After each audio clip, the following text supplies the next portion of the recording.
Assalamualaikum warahmatullahi wabarakatuh. Waalaikumsalam. Al-Mukarram Ustadz, bagaimana hukumnya bila investasi digital koin? Lebih spesifiknya lagi adalah cash.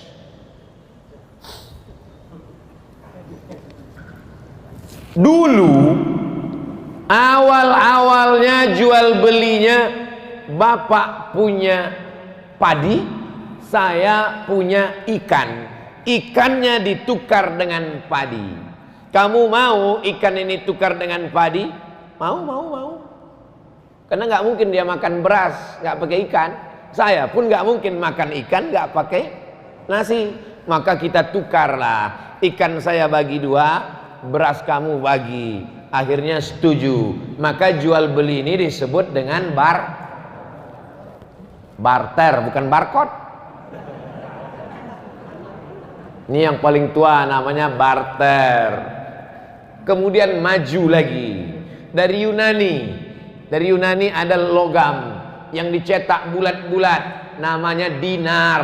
Orang Yunani menyebutnya dinar. Sampai ke kota Makkah, sampai ke kota Madinah, dia disebut sebagai dinar. Tidak lagi pakai barter.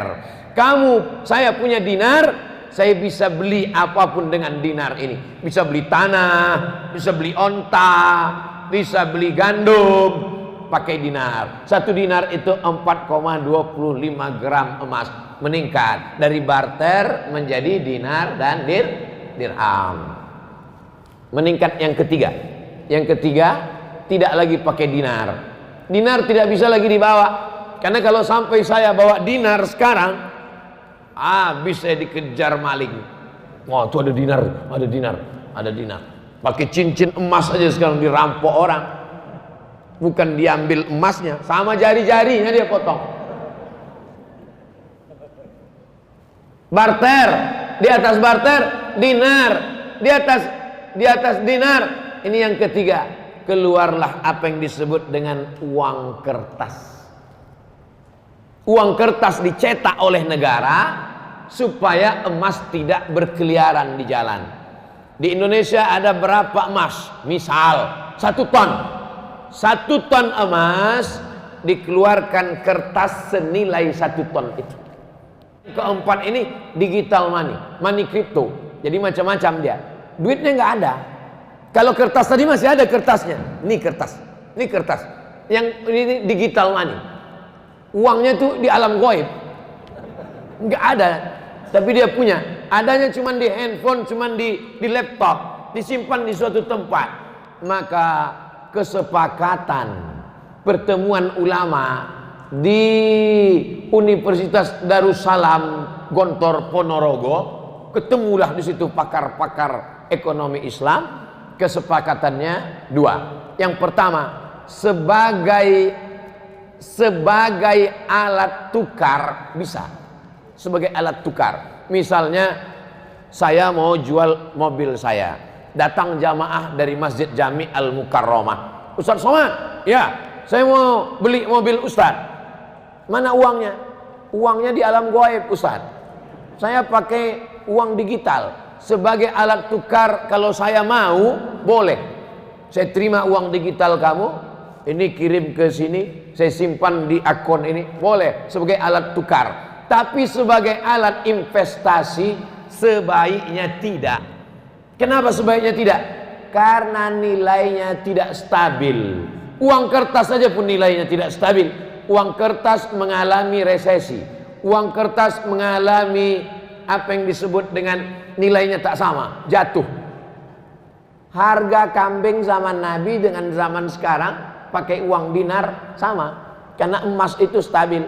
Makanya orang sekarang berbondong-bondong menyimpan emas tetap naik.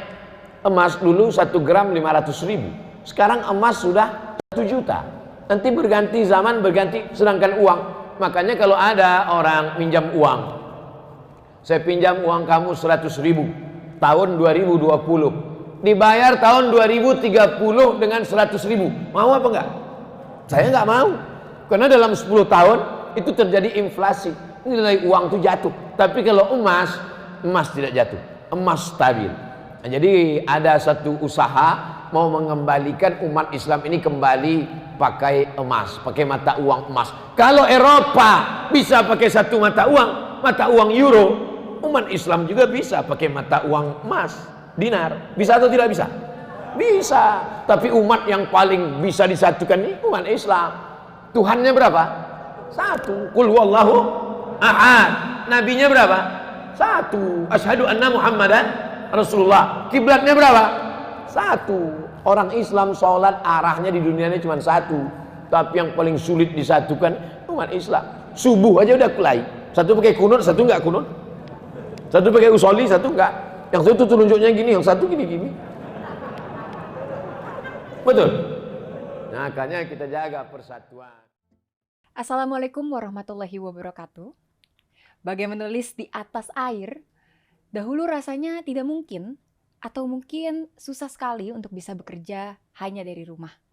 Tetapi dengan perkembangan zaman, bermajunya teknologi, dengan adanya Bitcoin dan aset kripto lainnya, mendapat pemasukan dari rumah rasanya semakin mudah.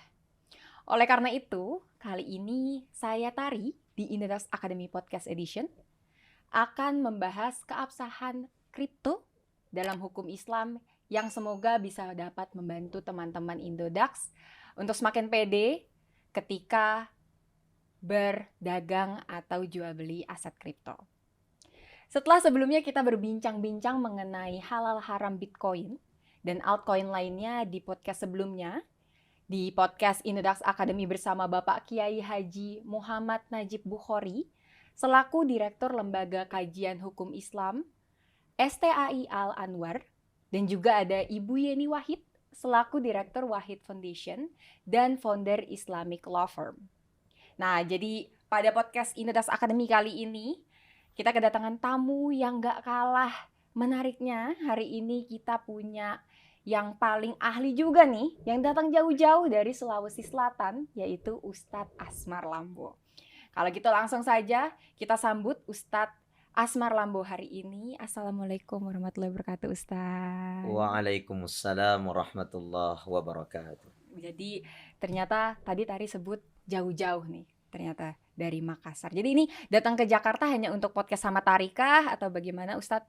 Alhamdulillah datang ke Jakarta, salah satu tujuan utama untuk hadir silaturahmi di Indodax ini. Alhamdulillah, kalau gitu sehat-sehat ya Ustadz ya? Alhamdulillah sehat. Jadi hari ini kita semangat untuk cerita-cerita, bincang-bincang dari pandangan Ustadz sendiri, lalu dari pandangan Islam, bagaimana sih keabsahan Bitcoin dan teman-temannya ini ya Ustadz ya? Alhamdulillah, ketika saya membaca berbagai literatur, mulai dari bagaimana pandangan para ulama salafus saleh, juga pandangan daripada ulama-ulama kontemporer modern hari ini, saya menyatakan bahwa Bitcoin atau altcoin itu adalah aset kripto yang tentunya halal untuk diperdagangkan. Luar Seperti biasa. itu. Ini semangat banget nih ternyata Ustadz hari ini. Kayaknya kita sudah banyak banget nih yang harus dibahas secara detail, yang sudah ditunggu juga sama teman-teman Indodax di rumah. Kalau gitu, sebelum kita masuk ke pembahasan yang lebih inti, kayaknya ada baiknya mungkin Pak Ustadz bisa perkenalkan diri dulu supaya teman-teman yang nonton semakin kenal sama Pak Ustadz. Silakan. Ya, Alhamdulillah, salatu wassalamu ala rasulillah wa ba'du. Saya biasa dipanggil Ustadz Aslam kalau di Makassar, ya. Kan tetapi nama lengkap saya Ustadz Haji Asmar Lambo. Ya, sehari-harinya saya membina pondok pesantren di Sulawesi Selatan, namanya Pondok Pesantren Al-Hadi Al-Islami. Dan juga teman-teman mengamanahkan saya untuk memimpin Ikatan Dai Muda se-Asia Tenggara. Jadi keseharian alhamdulillah selalu mengisi dakwah di berbagai majelis dan termasuk di ibu kota Jakarta. Saya termasuk pengisi di beberapa stasiun TV nasional, sehingga dakwah-dakwah ini bisa sampai ke tengah masyarakat. Dan alhamdulillah pada saat ini saya ada di Indodax di Jakarta. Saya kira seperti itu aja. Baik, jadi ini semangatnya Pak Ustadz sepertinya sudah kita bisa masuk langsung ke pembahasan inti kita pada hari ini ya Pak Ustadz ya? Siap. Oke, kalau gitu teman-teman seperti yang kita tahu semuanya bahwa akhir-akhir ini memang pembahasan mengenai halal haram aset kripto sedang ramai diperbincangkan. Mungkin teman-teman juga ada tahu bahwa wah, ada beberapa yang menganggap haram, tapi seperti Ustadz yang sebelumnya sudah datang ke podcast Inedax Academy, beberapa juga masih percaya bahwa Bitcoin dan altcoin lainnya yaitu halal. Jadi kali ini langsung saja kita bahas mengenai kripto aset yang merupakan sebenarnya kenyataannya nggak bisa terbantahkan lagi ya Pak Ustadz. Ini teknologi udah pasti masuk gitu ya. Jadi gimana kita bisa menanggapinya aja. Tapi kalau kali ini kita mau mencari tahu nih sebenarnya pendapat Pak Ustadz mengenai hukum aset kripto sendiri jika dilihat dari kacamata Islam tuh seperti bagaimana sih Pak Ustadz? Iya, kalau kita berbicara persoalan hukum dalam Islam, tentu kita harus melihat bagaimana persoalan ini, apa kita jumpai hal-hal yang mengharamkan atau hal-hal yang membolehkan dari Al-Quran dan Sunnah Nabi Muhammad Sallallahu Alaihi Wasallam. Nah, ketika kita berbicara persoalan aset kripto, itu sejak dahulu zaman Nabi hingga zaman para sahabat radhiyallahu anhum ajmain, kita tidak menemukan perkara ini disebabkan karena perkara ini adalah perkara yang baru. Sehingga kita butuh beberapa literatur pandangan-pandangan yang kita sinkronisasikan daripada Al-Quran dan Sunnah, sehingga kita bisa menarik sebuah kesimpulan hukum. Apakah dia termasuk persoalan halal atau dia termasuk persoalan haram. Maka ketika kita mendudukkan hukum cryptocurrency secara universal, hakikatnya aset kripto ini memiliki hukum al-ibahah dalam Islam. Bisa disebut boleh-boleh saja. Nah, itu hukum asalnya. Seperti halnya ketika pisau, itu hukum asalnya boleh. Ketika digunakan untuk memotong hewan, memotong kambing, kurban, maka dia jadi ibadah. Akan tetapi bila dipakai untuk melukai orang, maka dia jadi dosa. Jadi hukum dosanya itu, hukum halalnya dan hukum haramnya ditentukan kita fungsikan untuk apa. Nah, kripto ketika kita gunakan untuk persoalan yang halal, maka dia boleh. Ketika kita gunakan untuk transaksi yang haram seperti beli narkoba dan lain sebagainya, tentu itu menjadi haram. Jadi bukan persoalan aset kriptonya, akan tetapi persoalan kita fungsikan untuk apa. Saya kira seperti itu. Baik, ini menarik banget. Jadi memang kalau kita pikir-pikir, mau rupiah, mau dolar, kalau dipakainya untuk money laundering ya pasti salah juga ya Betul Pak Ustadz. sekali. Jadi ternyata bukan aset kriptonya sendiri. Betul. Tetapi bagaimana penggunanya, pemiliknya memfungsikan aset kripto tersebut sebagai alat untuk apa gitu ya. Kalau ternyata teman-teman di sini tujuannya untuk investasi, tujuannya untuk mencari penghasilan tambahan, atau teman-teman semua juga ingin belajar karena ini merupakan yang tadi sudah sebut ya Pak Ustadz, teknologi yang nggak mungkin bisa ditolak juga karena teknologi kan pasti dinamis ya, pasti akan ada terus yang terbaru. Jadi ini menarik banget tadi Pak Ustadz ada sebut kita sinkronisasikan dengan yang kontemporer ini gitu. Betul sekali. Karena kita berdasar kepada kalimat Imam Ali karramallahu wajha, al-insanu ibnu zaman. Manusia itu adalah anak zaman. Jadi sekarang zaman digital, ya kita harus ngikut zaman digital. Jangan pakai onta di tengah jalan raya hari ini kan gitu. Kita harus pakai mobil ya kan gitu. Benar. Oke, ini menarik banget. Jadi ada juga nih tapi Pak Ustadz, sumber yang mengatakan bahwa kripto ini mengandung unsur gharar. Benar ya tari itu ya? Gharar, betul. Ya, gharar, darar, dan kimar. Nah, mungkin bisa dijelaskan Pak Ustadz terlebih dahulu terkait pengertian gharar, darar, dan kimar tersebut. Oke. Jadi ada sebahagian daripada ulama kita, ulama nasional maupun ulama internasional yang menatap aset kripto ini menjadi haram disebabkan karena ada 3 hal yang tidak terpenuhi.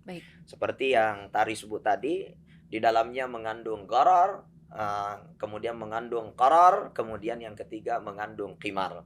Nah, ketika kita meniti ketiga perkara yang menyebabkan ini haram menurut pandangan sebahagian daripada ulama kita, saya bisa memberikan sebuah penjelasan seperti ini. Pertama kita lihat apa itu Gharar, ya. Oke. Gharar itu bahasa Arab yang artinya meragukan atau tidak jelas. Oke. Ya. Jadi ketika kita mengatakan aset kripto itu gharar, tidak jelas, maka kita harus melihat di mana letak ketidakjelasannya. Kan seperti itu. Nah, ketika kita mengatakan tidak jelas, apanya yang tidak jelas? Sedangkan ketika kita melihat aset kripto itu diperdagangkan sangat jelas bagaimana sell dan buy-nya, bagaimana terjadi penjualan, bagaimana terjadi pembelian, bagaimana ketika kita melakukan pembelian, melakukan penjualan, ya, yang biasa kita sebut dengan trading gitu.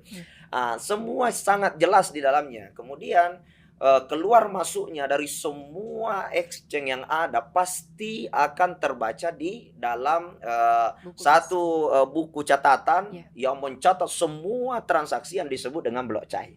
Nah, blockchain ini adalah buku yang telah mencatat semua jenis transaksi, bagaimana keluar, bagaimana masuk Bitcoin, Ethereum, atau aset-aset kripto yang lain. Nah, ketika kita melihat bagaimana perjalanan blockchain mencatat semua itu adalah sesuatu yang sangat jelas. Bahkan kalau kita ingin membandingkan, tapi itu tidak wajar lah kita bandingkan dengan aset-aset yang lain seperti saham-saham yang lain, atau seperti halnya dengan mata uang real, sekalipun itu kan dia memiliki sentralisasi satu bank atau sentralisasi yang dinaungi oleh BI dan lain sebagainya. Akan tetapi ketika kita melihat kripto itu tidak ada satupun lembaga yang menaungi secara mutlak tentang pengaturan keluar masuknya. Karena dia regulatornya. Dan regulasi yang terjadi itu semua tercatat dan boleh diakses kapanpun, dimanapun dengan bentuk transparansi sekali. Yaitu namanya blockchain. Makanya para alim ulama kita juga harus belajar bagaimana teknologi blockchain. Nggak boleh langsung haram-haram. Menentukan sesuatu yang haram butuh dalil yang nas pasti mengharamkan perkara itu. Kalau kita tidak menemukan hal itu berbahaya. Mengharamkan sesuatu yang dihalalkan oleh Allah, itu juga menjadi dosa besar bagi kita. Saya kira seperti itu. Luar biasa. Ini jadi ternyata Pak Ustadz ini memang sudah tahu betul nih tentang teknologi di balik aset kriptonya sendiri ya Pak Ustadz. Jadi benar sekali teman-teman.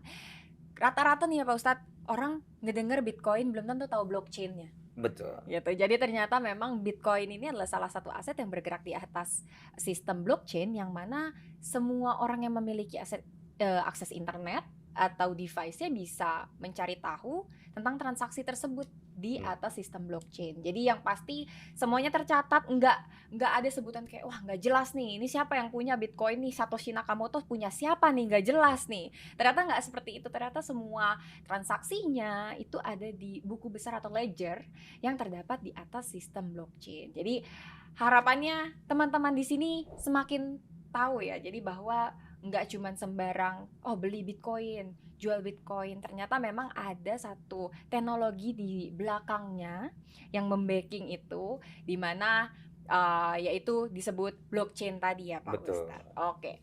Jadi kalau di Indonesia nih Pak Ustadz, memang semua juga rata-rata sudah tahu bahwa di Indonesia tidak bisa jual beli atau menggunakan mata uang lain selain menggunakan rupiah. Yang mana memang di Indonesia itu memiliki Bitcoin ya harus beli pakai rupiah dulu juga gitu kan ya Pak Ustadz. Tapi ini penyebutannya tadi nggak tahu ini salah apa betul, sil'ah. Nah di Indonesia aset kripto ini sebagai komoditas yang sil'ah untuk diperjualbelikan. Nah bisa dijelaskan juga mungkin Pak Ustadz bahwa pengertian sil'ah itu seperti apa? Sil'ah ya, arti dasarnya sil'ah itu adalah barang yang memiliki nilai fungsi yang bisa diperjualbelikan. Saya kira seperti itu. Kemudian diperjualbelikan di sini digunakanlah yang namanya mata uang. Ya, mata uang kita di Indonesia itu adalah rupiah. Ya. Namun ketika kita meninjau secara pandangan Islam tentang sil'ah, kita tidak terpaku hanya kepada mata uang. Tapi dalam Islam juga ada yang disebut dengan muqayyad, barter. Di mana Rasulullah SAW pada zaman dahulu, bagaimana para sahabat radhiyallahu anhum ajma'in melakukan transaksi barter, ya, seperti halnya Umar bin Khattab radhiyallahu anhu membarter kurmanya dengan seekor kambing. Bahkan pernah Umar bin Khattab membeli sayuran dengan menggunakan kurma, ya, di mana kurma dibarter dengan sayur-sayuran di pasar. Dan perkara itu dibenarkan oleh Rasulullah Sallallahu Alaihi Wasallam, yang dalam fikih muamalah hukum Islam itu dinyatakan sebagai muqayyad atau disebut dengan barter. Nah, ketika kita melihat di Indonesia seperti pernyataan Majelis Ulama Indonesia yang menyatakan bahwa haram Bitcoin sebagai mata uang, ya itu kita sepakatlah. Kenapa? Karena dalam satu negara ada aturan. Mata uangnya udah jelas Indonesia punya rupiah. Akan tetapi ketika meninjau dari segi hukum Islam, tidak ada masalahnya ketika dijadikan sebagai alat barter. Karena kita ketahui bersama bahwa aset kripto itu adalah aset yang memiliki guna sangat tinggi. Di mana kita ketahui perusahaan-perusahaan besar di luar Indonesia, saya baca di media-media itu kan seperti dulu Tesla bagaimana menerima pembayaran dari Bitcoin. Itu menandakan bahwa aset ini adalah aset yang sangat berharga. Sehingga tidak logis bila dikatakan Bitcoin ini haram disebabkan karena tidak memenuhi syarat sil'ah. Kenapa? Karena syarat sil'ah itu pertama ada barang, kemudian yang kedua memiliki manfaat barang itu, kemudian yang ketiga barang itu bukan barang yang haram. Saya kira itu sudah cukup menjadi sesuatu yang memenuhi perdagangan dalam Islam atau disebut dengan muamalah.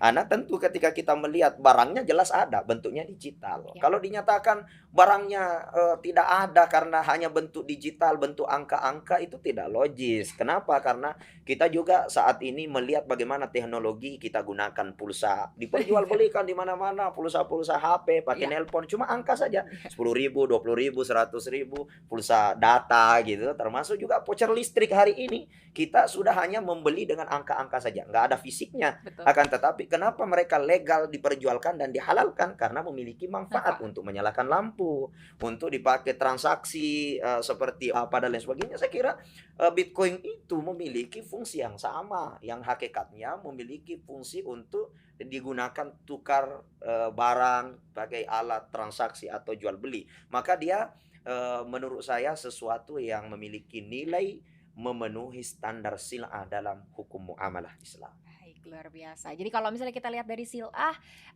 ini tadi Tari dengar ada bentuknya, ada manfaatnya dan bukan haram, ya Pak Ustadz ya. Tapi kalau kita lihat dari kekayaan Pak Ustadz atau mal ya sebutannya, itu apakah syaratnya Bitcoin ini sudah lolos semua untuk bisa disebut sebagai kekayaan kah, Pak Ustadz? Oh iya, sudah jelas. Kekayaan itu kan memiliki barang yang bisa dijadikan sebagai aset.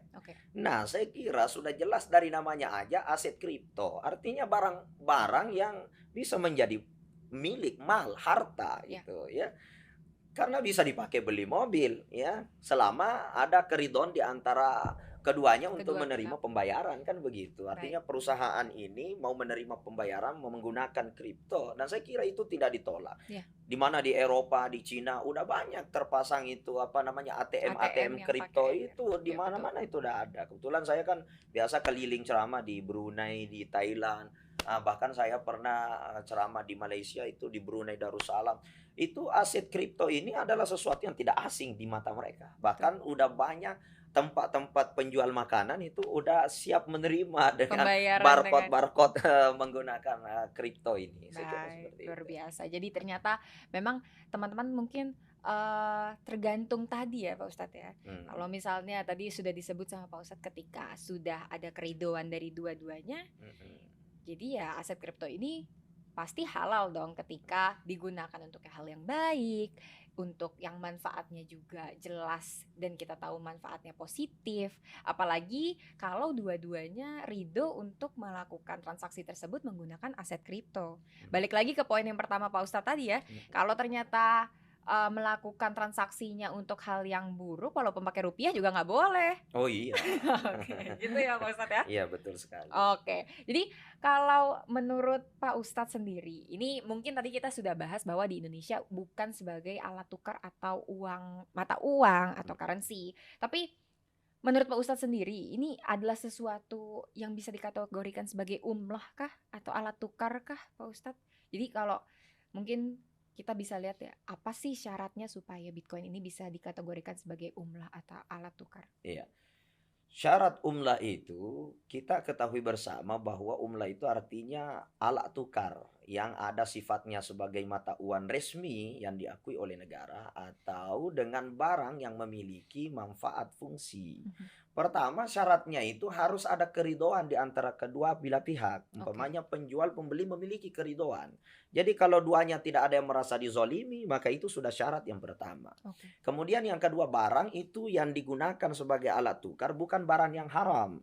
Ya, bukan barang yang haram. Nah, di sini perlu saya sampaikan bahwa menentukan halal dan haram itu di dalam fikih muamalah itu kita ketahui ada namanya haram li zati, ada namanya haram li ghairi. Nah, itu dalam Islam seperti itu.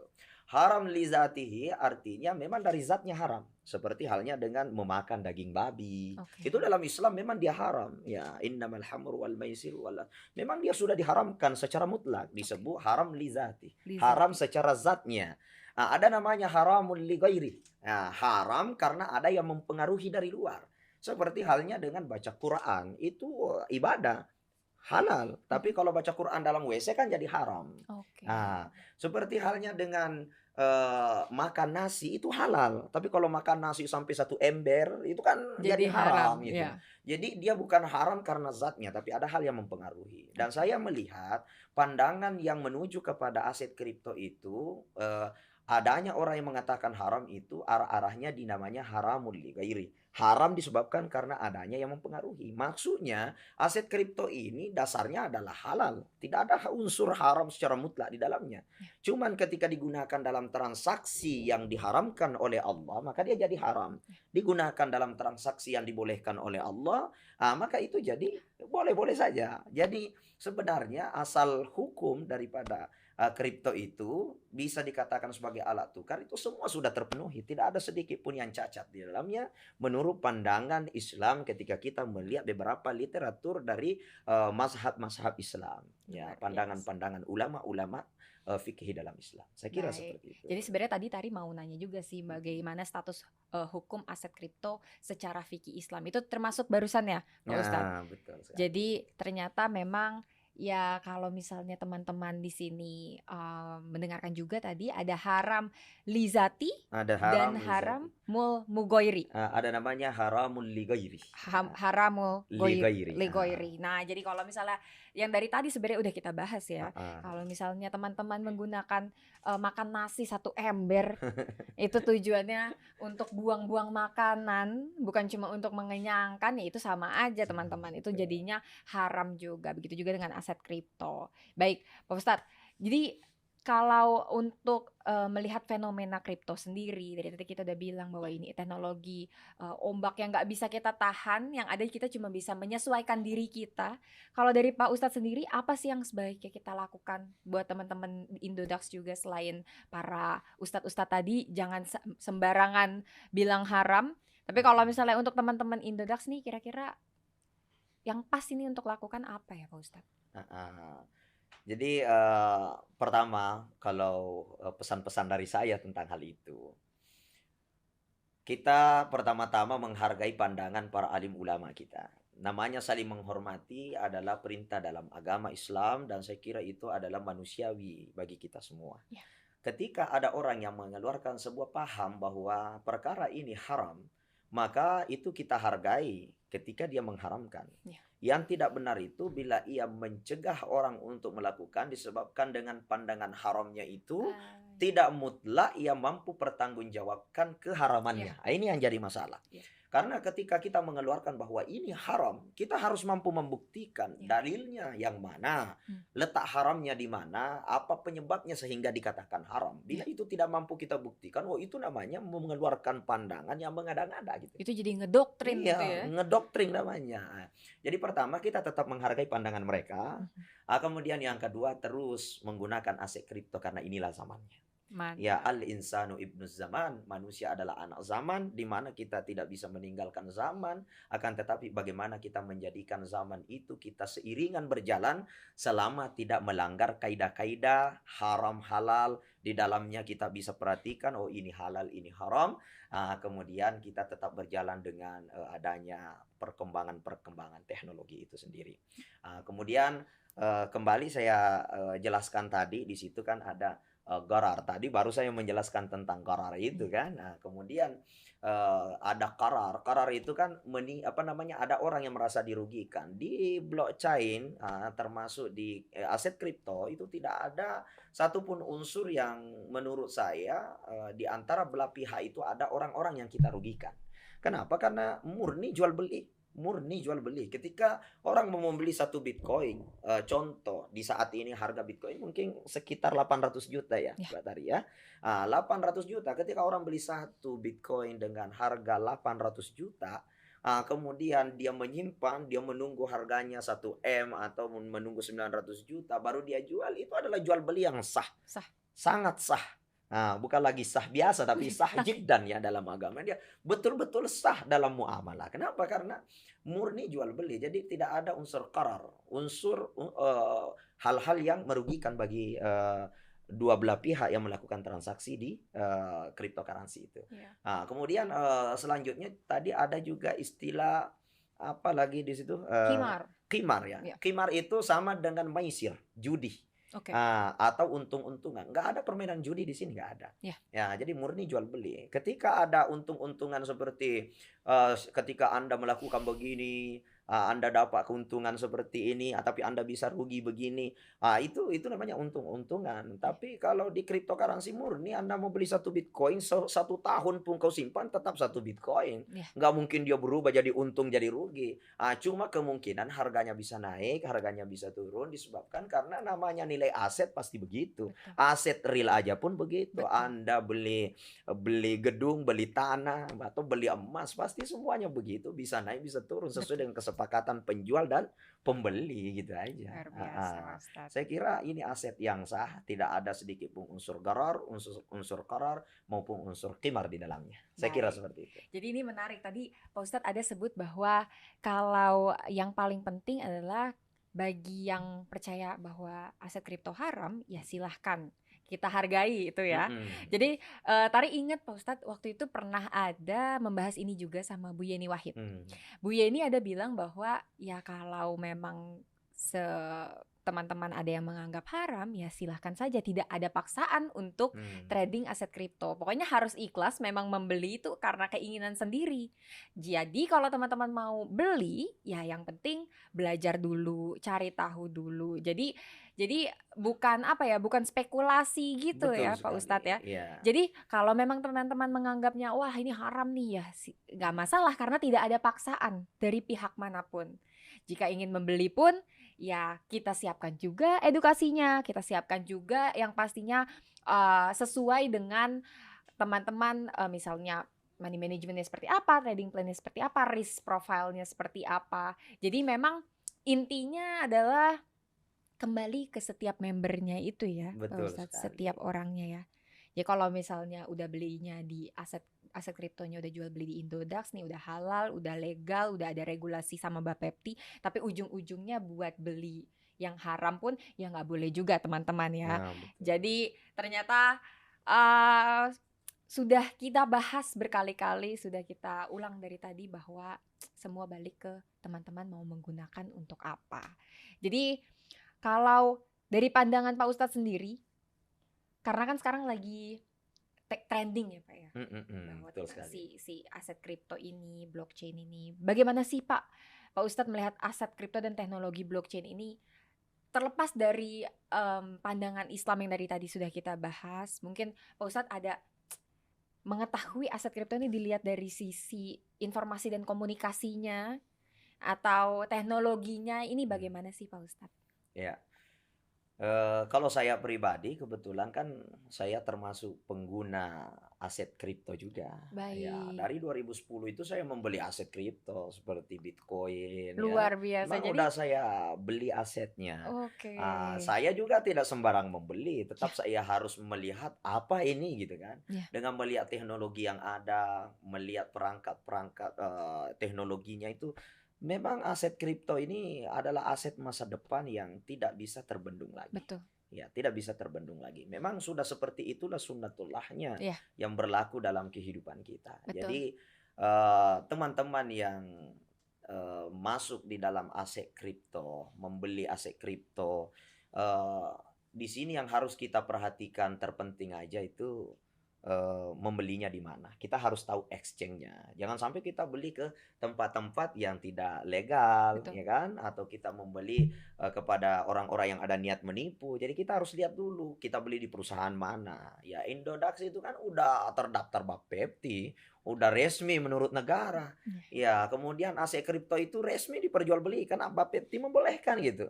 Jadi apalagi yang menyebabkan haram gitu. Ya. Itu yang saya juga menjadi pertanyaan dalam hati, ya kan? Apanya yang haram? Makanya keluarkanlah di mana letak haramnya gitu. Kalaupun dikatakan tadi karena gharar tidak jelas, manipulasi apa dan lain sebagainya, letak manipulasinya di mana? Letak ghararnya di mana? Semua tidak benar apa yang dituduhkan kepada aset kripto itu, karena saya kira ini adalah aset yang real, yang hakikatnya memang bentuknya digital. Ya. Gitu.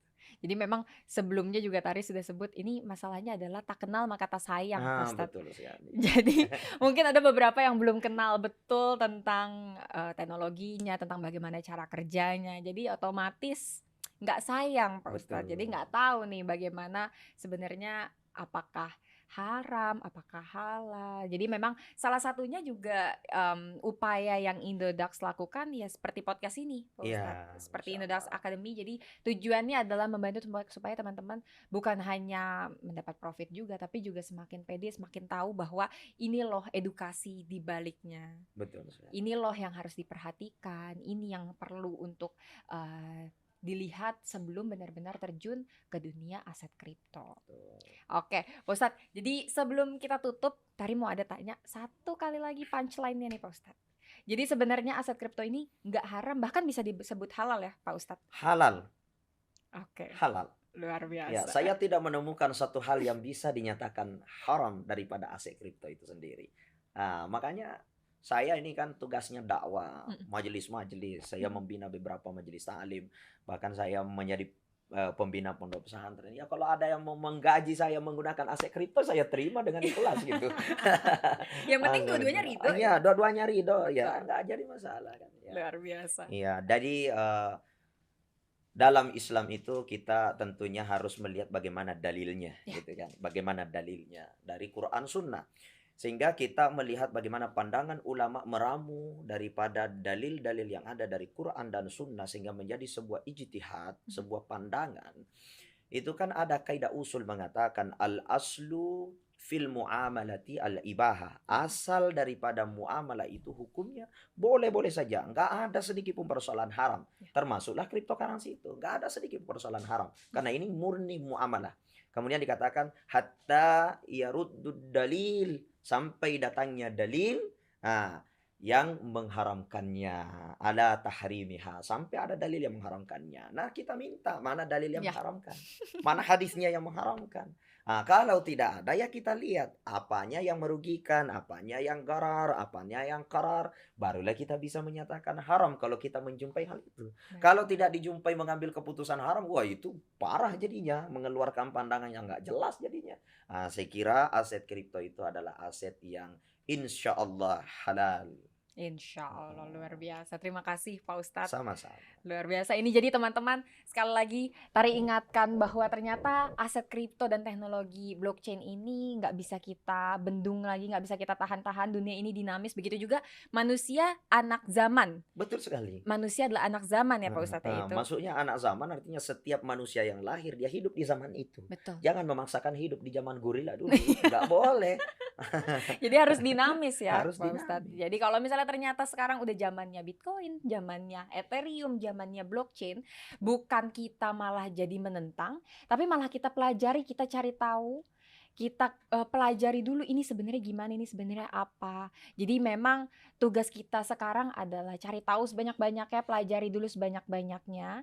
Bagi yang belum pede mungkin itu adalah pertama tugasnya cari tahu dulu, belajari dulu. Tapi jika yang sudah pede, jangan digunakan untuk yang tidak-tidak. Betul. Begitu ya Pak Ustadz ya? Betul sekali. Jadi kalau udah tahu, udah bener nih mainnya, udah pede, udah oke ini halal, jangan digunakan untuk yang macam-macam juga teman-teman ya. Jadi mungkin nggak kerasa nih Pak Ustadz, kita udah bincang-bincang lumayan lama. Terima kasih banyak Oke, Pak sama-sama. Ustadz yang udah memberikan ilmu, memberikan insight bagaimana sebenarnya aset kripto di kacamata Islam. Pak Ustadz sendiri kalau misalnya teman-teman Indodax ini minta lagi Pak Ustadz untuk datang ke Indodax, boleh dong ya? Oh, dengan senang hati. Jangan kapok ya. Masya Allah. Iya. Oke. Tanpa diminta pun saya tetap menggunakan Indodax. Luar Iya, biasa, karena Pak Ustadz. saya merasa aset-aset kripto itu adalah aset masa depan. Mantap. Serius, ini aset masa depan. Iya. Luar biasa. Oke, nggak kerasa kita sudah sampai di penghujung acara. Sekian bincang-bincang kita pada kali ini. Pak Ustadz, mungkin ada salah satu teman-teman yang mau dikasih tahu sosial media Pak Ustadz, atau ada yang mau disampaikan ke teman-teman? Boleh, ya. Teman-teman dimanapun berada, pengguna Indodax maupun yang belum bergabung, ya, maupun yang sering nongol-nongol aja, ya, atau ya yang biasa ngeliatin apa sih itu aset kripto. Pertama, yang ingin sering komunikasi dengan saya, ya bisa di Instagram saya, ya, Aslam Group ya, atau mencari aja Ustadz Haji Asmar Lambo, ya. Kemudian di fanpage Facebook saya Ustadz Asmar Lambo. Ya, insya Allah bisa kita komunikasi banyak hal di dalamnya, bincang-bincang di dalamnya. Tentunya saya juga selalu mengisi kajian-kajian gaul gitu ya, anak-anak muda, yang kontemporer gitu kan, ya. Kontemporer. Jadi insya Allah pemuda-pemuda yang ingin berpenghasilan dengan cara zaman saat ini tidak boleh kita menjadi orang yang tidak kreatif. Karena sering saya sampaikan kepada sahabat bahwa industri terbesar di Indonesia selain daripada industri minyak, itu adalah industri kreatif. Kalau Anda kreatif, maka Anda tidak akan mati dengan persoalan apapun. Betul. Anda tidak akan jatuh dengan persoalan apapun. Nah, blockchain dan tentunya juga kita kenal cryptocurrency, aset kripto itu adalah sesuatu hal yang kreativitas banget dalam kehidupan kita. Setuju. Saya kira itu aja sih pesan-pesan saya. Luar biasa. Sekali lagi terima kasih Pak Ustadz sudah main ke podcast Tari. Semoga nggak kapok. Semoga kalau main ke Jakarta lagi bisa mampir lagi. Siap. Kantor Indodax. Setiap minggu saya di Jakarta. Waduh, luar biasa. Kalau gitu semoga sehat dan sukses terus Pak Ustadz. Salam untuk semua teman-teman di Makassar. Waalaikumsalam. Nanti disampaikanlah kepada sahabat semuanya. Terima kasih. Kalau gitu teman-teman semua, nggak kerasa kita sudah sampai di penghujung acara. Kalau misalnya teman-teman masih ada yang ingin dipertanyakan, teman-teman bisa kasih pertanyaannya di sosial media Indodax, semuanya @Indodax. Dan teman-teman juga bisa mengunjungi website indodax.academy untuk edukasi lebih lanjut mengenai blockchain dan aset kripto. Tari pamit undur diri. Wassalamualaikum warahmatullahi wabarakatuh.